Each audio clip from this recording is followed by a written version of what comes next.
You're listening to the Foreign and International Medical Graduate Show, a podcast to inspire physicians in the process of immigration to the United States and access to graduate medical education. We create meaningful and helpful content that motivates medical students and doctors throughout the world, with the goal of creating a community that supports itself and gives feedback to each other, that stays updated with the most recent tips and advice on how to make it in America and become a successful resident or fellow in the speciality of your dreams. Dr. Alonso Osorio is board certified and residency trained in both emergency and family medicine and will be bringing you 20 years of his personal experiences, struggles, and motivation. We'll be chatting with people like you to talk about the lessons they've learned along their personal path, how to make an impact, and how we can all benefit from it. Also, we'll analyse the current resources available and how to benefit from them. Thanks for joining us. Please enjoy the show. Hi, guys. Welcome back to the Foreign and International Medical Graduate Podcast. This is your host, Dr. Alonso Osorio. And as you know, life has to go on and I have to keep producing material for you guys. That's despite the fact that I lost my job. But guess what? I found another job and life goes on. I have to keep feeding my family, paying the bills, the mortgage, the school tuition for my kids, and nothing bad has happened. We're just going to keep happy, stay positive, and be proud. So we have today Dr. Omar Cardenas, who is a board-certified residency-trained physician in internal medicine and that I've been working closely. Actually, Dr. Cardenas doesn't know this, and probably, I don't know if I told you before, but I think even when I was a resident, I was putting out calls for physicians in the community to discuss my clinical cases in the emergency department. And I think several calls I put out about 11, 12, 13 years ago from Tampa General to speak about your patients. And I did the same with many of your colleagues in Bay Area hospitals, Dr. Martin Sokol, Dr. Douglas McFadden. And, you know, it's really funny that after 11 years that I've been out there from residency training now, we're treating each other like colleagues, not like the same relationship that we used to have from resident to attending physician. But, you know, the world is small, and here we are. So thank you for taking some time of your personal busy life to be with us and to share your life story with our huge community of foreign medical grads. Dr. Cardenas, I'm going to tell you, you're being listened in more than 70 countries across the world. We have reached almost 7,000 downloads in 29 episodes. And I'm extremely ecstatic about this because we're generating free online medical education and free content that is not only educational, but motivational. And that's why you're here. And I want to talk, and I might dig into this deeper as we go along, about you and Cuba, because I know Cuba is a very difficult country to get out of and leave. It's not like I'm leaving Colombia and there you go, off you go, and you know, you cross the border and you're in another country. But Cuba has a lot of political and historical implications of migratory processes into other countries and the United States itself. So with all that having been said, Dr. Cardenas, anything else you want to tell us about yourself? And welcome. Hey. Well, first of all, Dr. Osorio, I am very appreciative of your opportunity, your invitation to let me speak my story. Yeah, we've all had very, very difficult times to reach this point, and I had a very particular, a collection of incidents and difficulties that brought me here, and I can share that with all our audience if they're interested. So Dr. Cardenas went to the Superior Institute of Medical Science in La Universidad de La Habana in Cuba, and right. He was top 10 percentile of his class in 1980. And then from 1989 to 1991, he became a doctor in medicine and general surgery at La Universidad Complutense de Madrid, Complutense University in Madrid, Spain. And he graduated in 1991, obtaining his medical diploma, and then coming back to the United States and becoming a diplomate and board certified in internal medicine. Tell us about your life and how you ended up here in America. All right. Well, it all started, I grew up in communist Cuba, totally under the system. I was born just 2 years prior to Castro's, the evolution of Cuba, not revolution. And so I grew up in that system and very, a lot of tight control over people and learning to be careful with what we said and what we did, and education being very controlled, all those things that we already know. The particular issues were that in Cuba, the military is compulsory. Every male has to participate unless you're exempted because you're doing university studies or something like that. And so I was in the, I went through high school, middle school, all that, and then went to medical school.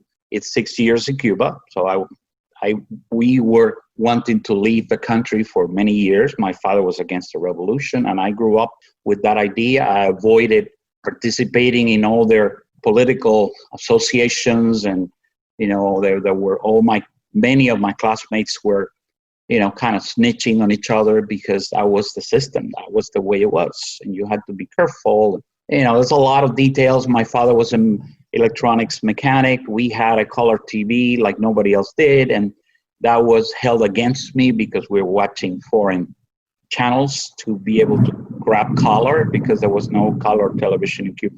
But anyway, we decided that we wanted to leave Cuba. My first wife's father was in the United States. He started doing paperwork and trying to bring us over. But I couldn't leave Cuba because I was a young male in the university. If I wanted to leave, they wouldn't let me go. Or the worst would be I would have to serve in the military. So we started looking around for possibilities, what to do. And we found a friend of ours that knew a nurse in a psychiatric hospital. And we said, is there any possibilities? He said, well, yes, if you pay me some money, I will get you in there. I will get him, he told my parents, and I'll keep him 3 days and bring him out with a certificate of insanity of some kind. Wow. We said, all right, let's go for it. We paid him the money, and we decided on a day. And we showed up at the hospital with my parents and my wife, and we walked into the emergency room and asked for him, and they said, no, he doesn't work here anymore. He left the country. So we walked back to the parking lot and, what to do. And I was a young medical student, 4th year, and I said, I was braver at that time and less wise, even though on the long run it worked for all of us. And I said, no, we're going back in, and I'm going to pretend to have a very severe depression. And wow. I shut down. They walked me in, and I was admitted for depression. It was tough. They put me on an unclassified ward where there were all the crazy people. I had to put my shoes under the legs of the bed so they wouldn't take them away. And I remember walking in the backyard the next morning with all of them in line, and they would poop as they walked. And we were supposed to, I was depressed. I wasn't supposed to care. So I had kind of dodged the things that were coming at me as not show too much intention because I was supposed to be, kind of not caring for life. Well, anyways. So what you're saying is that to be able to get out of Cuba, you submitted yourself to be a psychiatric patient. Absolutely. And you checked yourself in. Faking depressive symptoms. Faking.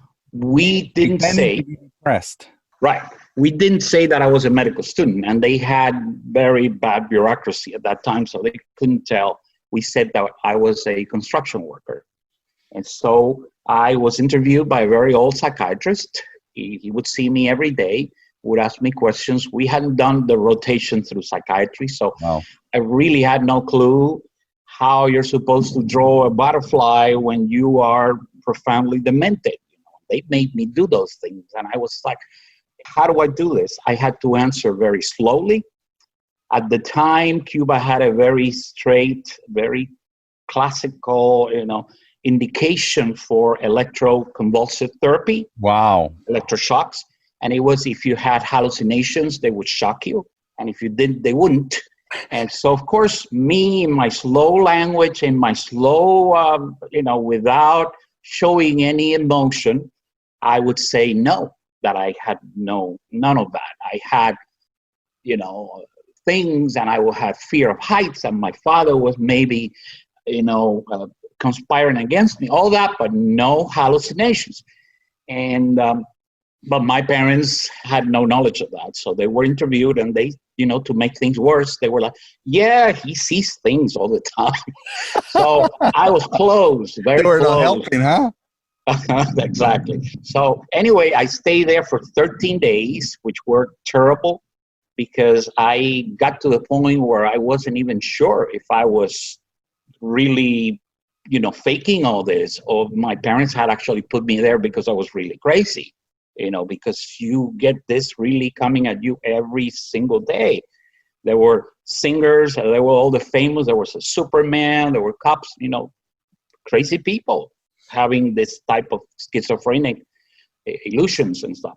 So anyway, they signed me out at 13 days, and the psychiatrist said, well, you can take him home, but he's got schizoid personality, early schizophrenia. You can take him home now, but he's going to live here all his life. What? You're going to have to bring him back. So we went home with the certificate of schizophrenia, and then we proceeded to continue the paperwork. Of course, I was doubtful for days. Is this real? But I mean, was I really, or am I really gonna be, a psychiatric patient the rest of my life? But anyway, came the point where I was expelled from medical school when I requested a paper for immigration, because they say, we don't give you papers, we don't give you letters, we expel you. So they fired me from medical school. They fired me from language school. I had already finished English and I was doing French. They fired me because a friend of mine said that I was leaving or trying to leave. But anyway, at that time, not to make the story too long, at that time, there was an incident in Havana that historically is very significant, that some workers were close to the Peruvian embassy, to the fence of the Peruvian embassy, and they jumped the fence. I think it was 10, 13 people. And they requested asylum in the embassy.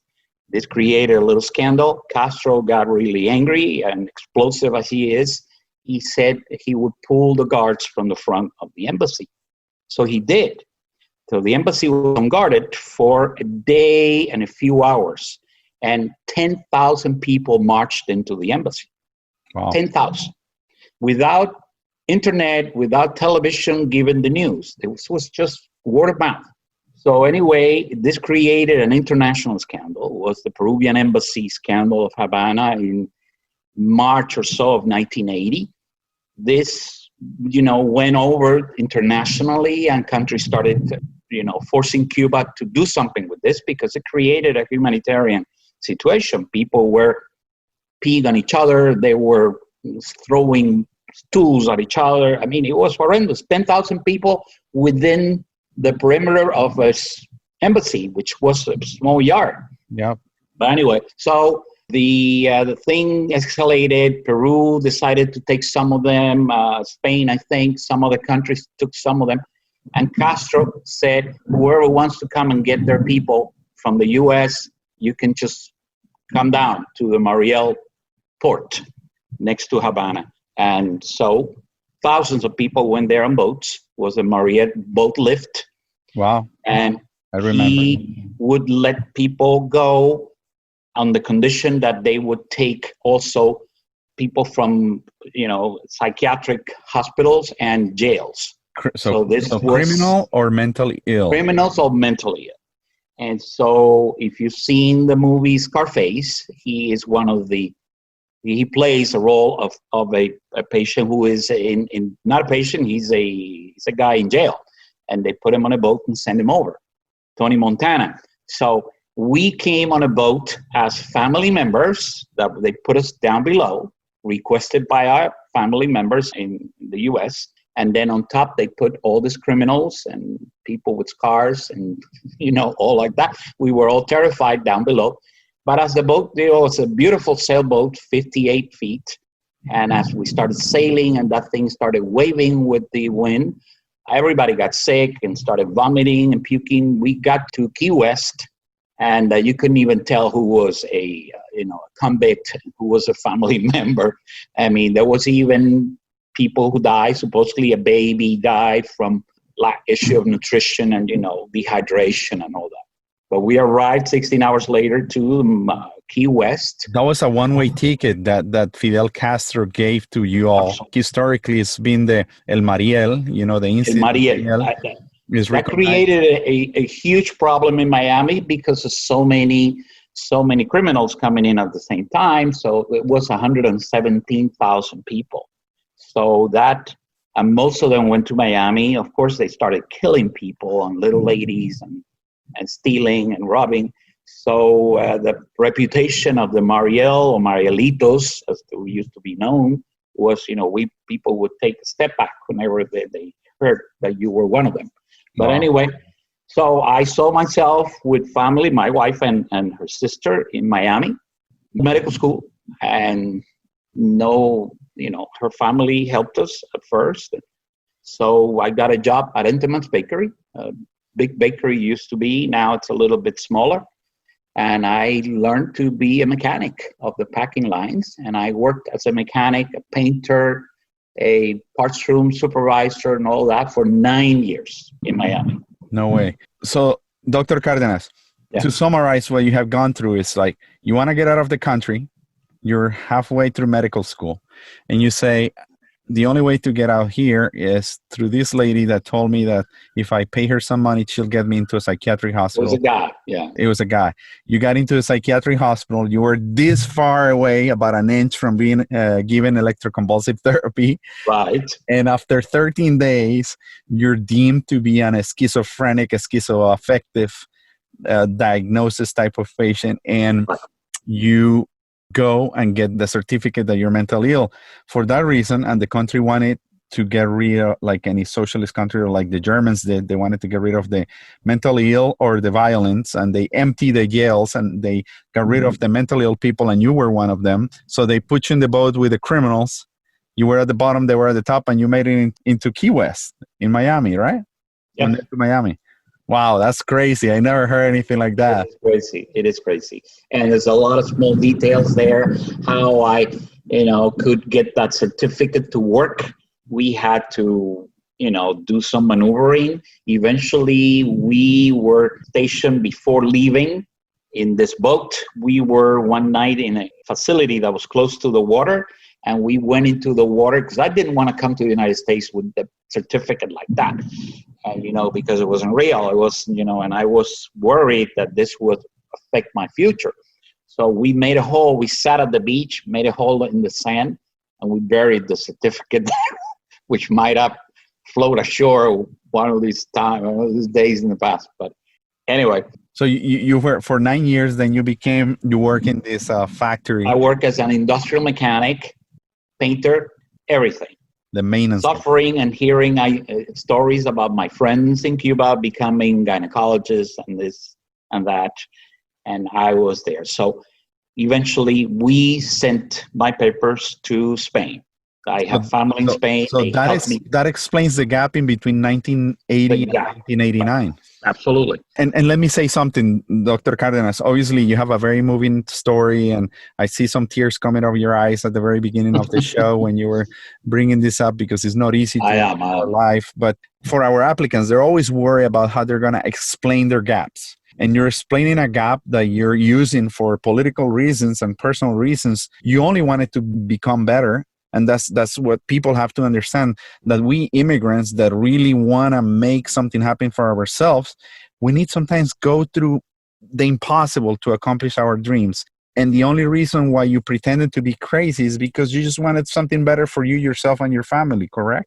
There was no other way for me to leave. I would have, had they known I was a medical student, they wouldn't have let me go, because medical school is free in Cuba, in quotes. But you do medical school on the condition that you're going to serve the country wherever they send you, wherever they put you. And even if you want to leave the country, you have to serve as a physician for, I think it's 2-3 years. They might even send you abroad. Yeah, I heard people that were sent to Bhutan, and socialist countries across the world, Russia, etc. Exactly. It's another story. They charge other countries a lot of money. They pay the doctors very little. They make money on this apparent humanitarian assistance thing done by Cuba, which is absolutely not. It's a farce. But anyway, so 1989, I finally get my approval from the University of Complutense in Madrid to go and rejoin pretty much where I had left off. They accepted my credits from Havana. Modesty aside, I used to be a good student, so I had good credits, good numbers, and they accepted all those classes. And they said, okay, you got to do one physics from first year, something from third, part of 4, the whole 5th, and the whole 6th year. So that was total of 3, maybe 3.5 years I had to do that. And we didn't have enough money. We sold a house. My son at the time was 4 years old, who is now 35. And we sold house, everything. We collected as much as we could, and we moved to Madrid, where my family, helped me locate and everything, but we had to do it ourselves pretty much. And it was shocking. I thought I had made a mistake. They said I had made a mistake. They said that, Cubans or Latin American people are not liked over here. They're not going to take you well. They're going to make you fail. And my father used to be called Sudaca from being from South America. Sudaca, South American. They call him Sudaca. Cuban, they don't see that much in that light, but still, my family said they're going to screw you, just like that. And, we had a moment, with my wife and I, we cried. We cried. We said we made a mistake. When we saw my son sleeping on the floor in a hostel in Madrid with a bathroom for all the rooms.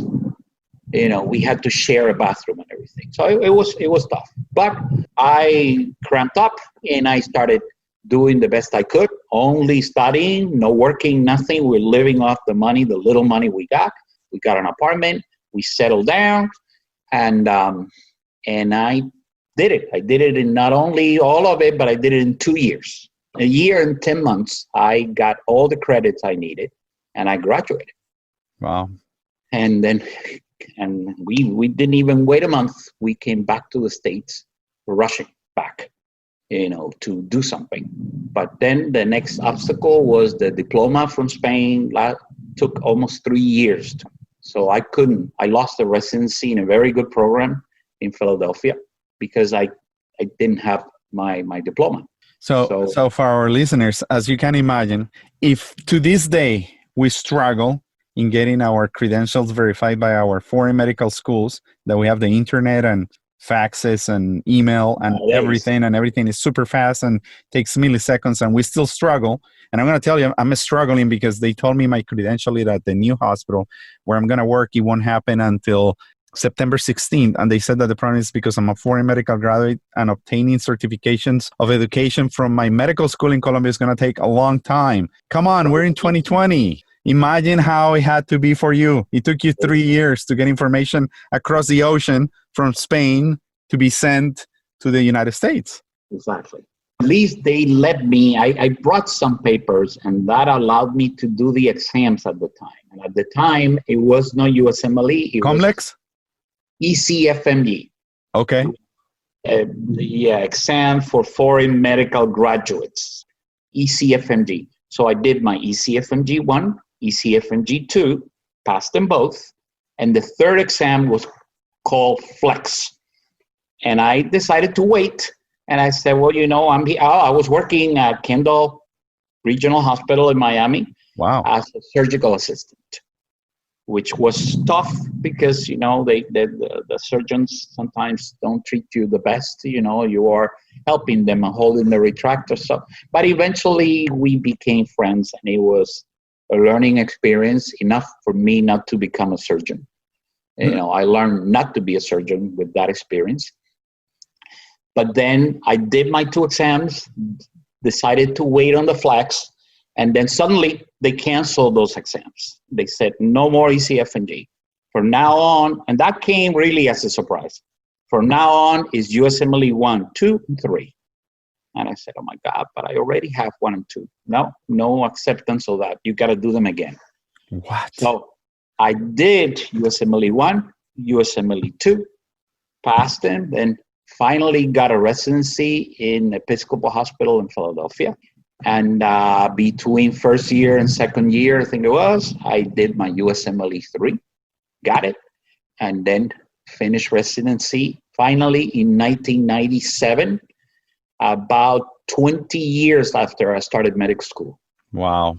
He goes to tell you that nothing is impossible. I have so many people that give up on the attempts and the process of becoming successful physicians, and they give up they say, they come to me and they tell me, oh, doctor, I lost a step 1 once and I passed a step 2 and I have very good scores. I feel my life is coming to an end. I said, come on, guys, look at Dr. Cardenas, what he has had the need to go through. He took, the ECFMG 1, the 2, and then didn't take the flex. And then he's told that suddenly we're starting over with the USMLE step 1 and step 2 and step 3. And he has to do it all over again, guys. So this little hiatus that we're having with the COVID and the USMLE step 1, 2, and 3 and the CS is not a big deal when we really compare it to other huge proportions of situations that people have to deal with. You went to Episcopal Hospital, you obtained your residency program, specialty training in internal medicine 20 years after having had graduated from medical school in Cuba. It started actually in 1976. I graduated 77, so it was 97. So it was 21 years after I started medical school. Yeah, I know. Impressive. But, it is what it is. I got my dream. The end of the story, I was in Philly. I worked there for a year as an attending in the same hospital. I taught the residents a little I knew. And then eventually there was no job for me there anymore. And I couldn't find a job. And even tried the jails. And nobody, there was no work for me as I had to start a practice or something. So I eventually found a job in Florida. A small town here called Clewiston. I don't know if you know where it's located, by US 27 next to the big Lake Okeechobee. There's a small town there, Clewiston. Got a job there and then opened an office and worked there for 2 years. Then eventually it wasn't working. It was a difficult town, and I don't want to say it officially, but it had racism issues and stuff like that. So I had to move my children out of there, and my wife at the time. So how old were they by then? How old? Victoria was 1, maybe close to 2, and Justine was born in 96, which was 5, maybe 5. Wow. Yeah. They were starting school and everything, and it was a town very, very old. Florida, Central Florida is kind of a little bit, it's like 100 years behind in the past. Behind time, and that's what people understand how it be. Tampa was a better experience, and here I worked here and there, ended up now as a hospitalist on my own in 2 hospitals, and that's where we are. So I'm from Clewiston. You moved from Tampa, and since 2001, you've been here. Yeah, so 19 years. 20 years of your life has been as a physician in this area. Dr. Cardenas, I do know that migratory processes are different for Cubans, and many people have to go through a lot of migratory processes like me to get, the green card or a visa status of that you can work and practice medicine in the United States. If you don't mind asking, anything specific that it's the way they treat Cuban immigrants in the United States? Or I know that during the Mariel, there was also some political implications that allowed people to kind of be protected under the system. My immigration story is not that florid in that area, but in general, Cubans have had a beneficial immigration policy from the U.S. Not leaving Cuba. Leaving Cuba has been a nightmare because communism does not allow you to leave. That's, otherwise. And even so, Cubans are all over the world because we managed to leave. But once you get here, because Miami was pretty much grown by the Cubans, and Cubans have been in power in Miami for many years, so the migratory policies were a little more beneficial to us than many other people. So I myself, whoever came through Mariel, we got it wasn't called a green card, it was a WW something, or it was a little card that had some name, don't remember, that gave us a right to work from the day one, and it actually counted for the citizenship. They decided, and after 6 years or so, that that we could opt for citizenship. And in 1987, I became a U.S. citizen. So I didn't have much of an issue with that. But in general, Cubans have had a lot of benefits because you come on a raft, and there was the dry foot, wet foot policy that as long as you dropped into the water there and touched the ground, you could not be sent back. Haitians were being sent back. Other people were sent back. But the Cubans, they were, once you have your wet foot, you are in the U.S.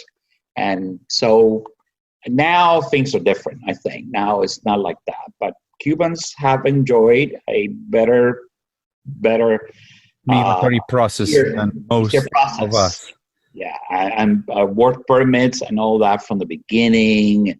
Yeah, I mean, it's unfair, but it's reality is life.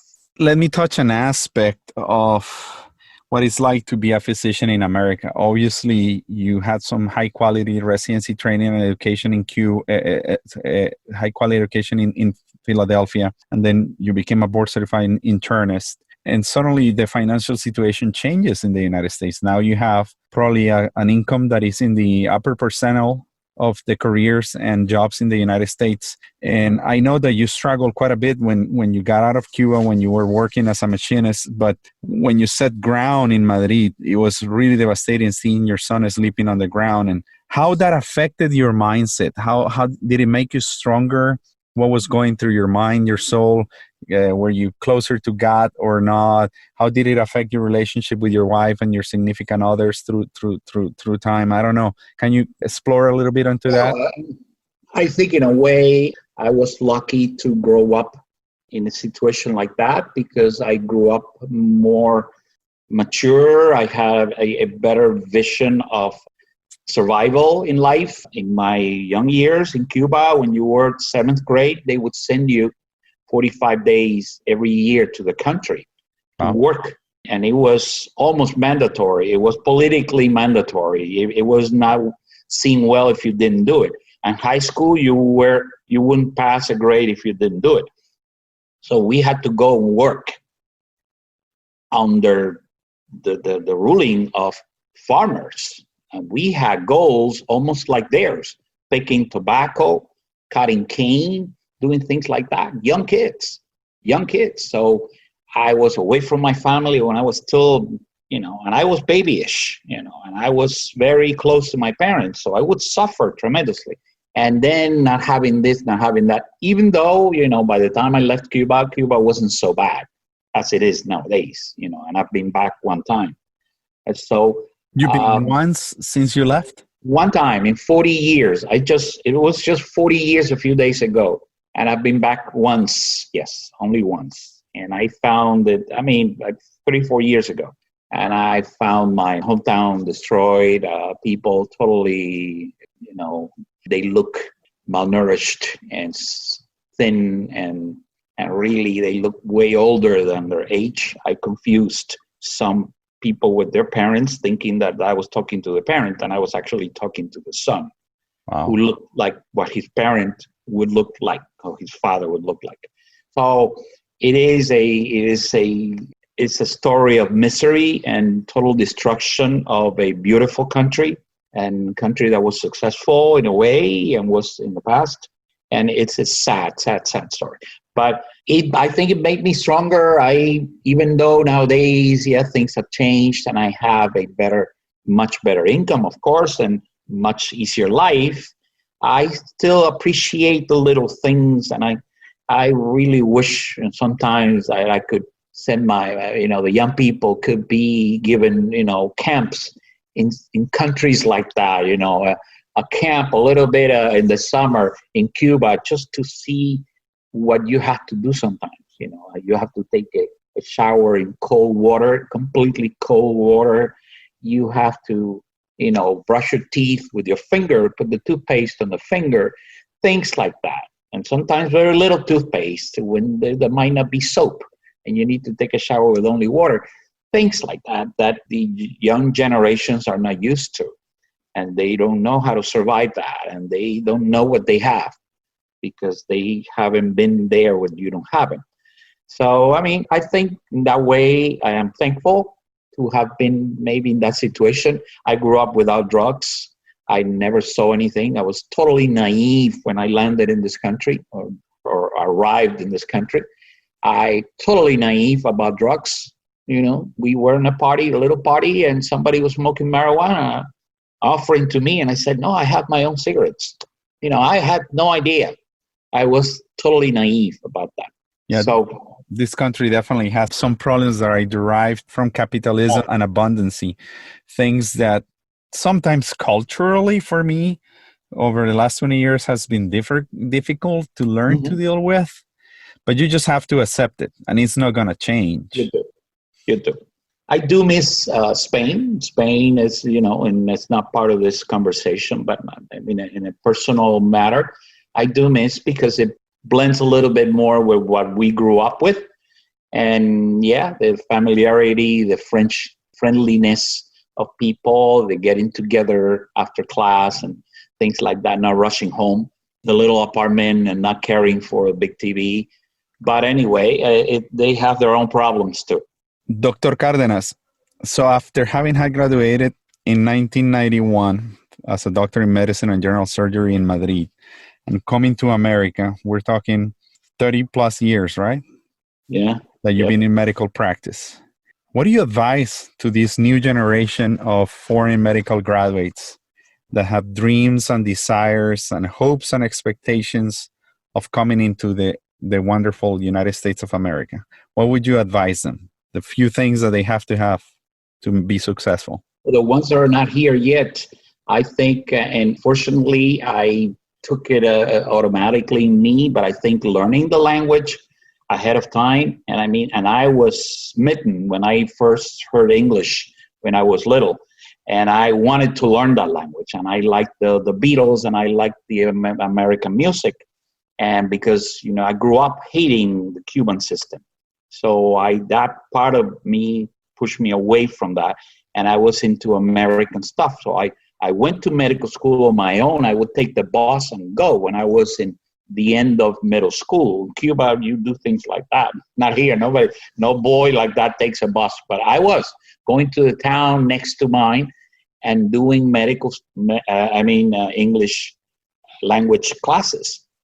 And so I walked into this country pretty much with better English than I have nowadays.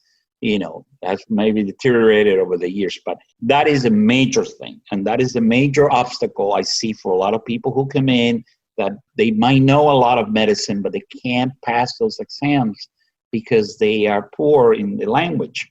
So that is an essential thing. And the other one is you need to struggle. You need to fight. You know, the goal is there. And it's not unattainable. It's there. You need to do it. I did my residency when I was like 38 or 37. And you can imagine how tough it is to do a residency where they push you around and they send you to do all the things. And, you know, first year internship, you know, you got to do everything, you know, and all the rectal exams, you know, and I was older than all of them. And I had to do it, and I had to take it. And so I see a lot of doctors who come in and they've been practicing in their country for a while, and then they give up. They just give up and they become something else.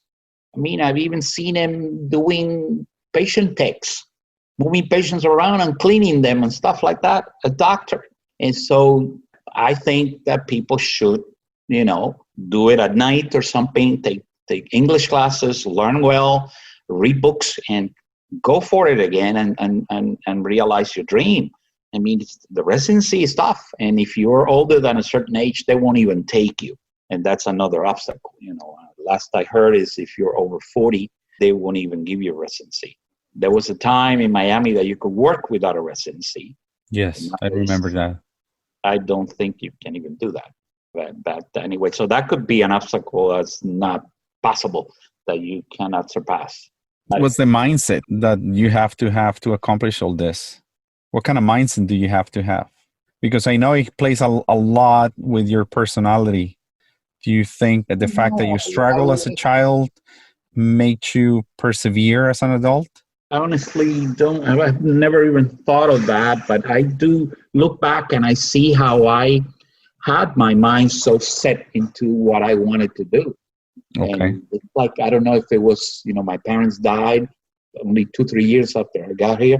So maybe it was that hope they had of me, or I don't know, or the family that you feel that you need to protect them, you need to provide. And, me working in a bakery in Miami, even though I gained, my grades there, I earned my rank. I became a second-class mechanic. Could have become a first-class mechanic, but I was thinking, like, I don't want to do this. This is not my career. But I wasn't comfortable. I was uncomfortable. That my mind, I always have been to become a physician, and I am working there. And having afternoons free. I working early mornings till early afternoon. That wasn't enough. I needed to reach what I had planned. And I just did it. I'm amazed sometimes when I look back, because if I had to do it again, I think I would weaken. I would weaken maybe. But because nowadays, I don't know that I would take all those steps. I'm a little more tired when it comes to all those crazy things. I mean, the residency, once you pass it, you don't want to think about doing it again. It's probably the worst. The worst 3 years of my life probably was that residency. And it wasn't a bad one. I do agree with you. And my personal case, the second residency training that I did, because I came to the US and I did family medicine and I graduated, became board certified in family medicine. I worked for 2 years and then I went back to be an intern in emergency medicine. And having had been an attending and going back to be an intern and being mistreated and abused by nurses, techs, paramedics, and you were way below everybody, it was a huge hit on the self-esteem. And I think residency training the second time around, the first time was discovery, getting to know the system. The second one was dealing with my self-esteem issues and just putting myself through another degree of education. I feel the pain. I remember the pain. Yes, absolutely. That's why when I reached the end of that residency, 21 years after I had started my medical career, I said, I'm not going to do a fellowship. I can't. I don't have the perseverance anymore. I just can't. And I would have loved to do something else because, I wanted to reach a little further, but that was, And sometimes it's okay. If you really look back on everything that you have accomplished, I think is more than plenty what you have accomplished this far. Yeah. I hope the children follow in the steps and other people. Well, I always tell them I'll help you with anything I can. There's examples in the hospital of people. There's now a physician who is a tech at Carrollwood. And every time I see her, I said, you have to do something. You can't just keep doing this. This is young person. Well, Dr. Cardenas, it's been awesome to have you over. Despite the fact that I have like 82 days left in our healthcare system, I know that the world is really small and you and I will be having more than one conversation in the future because unless I move to another state, I don't think life is going to split us apart. He has been super kind always, super pleasant to interact with. He's one of those attendings that as a consultant, when I call from the emergency department about his private patients and about the patients of his colleagues, I have no issues with. And I think for the last 3.5 years that I've been at the main campus and the last 5 years that I've been with the company, I have developed some degree of rapport with you. And honestly, I thank you for everything that you have done for me. And I'm going to start a new chapter of my life. As you said, you were 38 when you finished. I'm going to reinvent myself now that I'm 42. So I hope that the next 20 years of my career are as fruitful as they have been for you this far. Okay. Thank you so much for being here. I really appreciate it. Thank you for inviting me and having this opportunity. So to my listeners, call to action. Leave us a review. Reach out to me if you want to be part of the podcast. If you have a special motivational story like the one from Dr. Omar Cardenas, feel free to email me. Email me, tell me your story. What can we learn from you? And this is motivational. The purpose of why we're here is to tell you, no matter the adversity or the circumstances, life for you now is easier than it was for Dr. Cardenas 20, 30 years ago. So if you're going to take action, take massive action now and never give up. So thanks for listening, superstars. We'll stay in touch. Please download and give me a 5-star review if we deserve it. Leave me a strong comments down at the bottom. And, we're here for you. Thank you again. Thanks for listening, and we'll be back soon.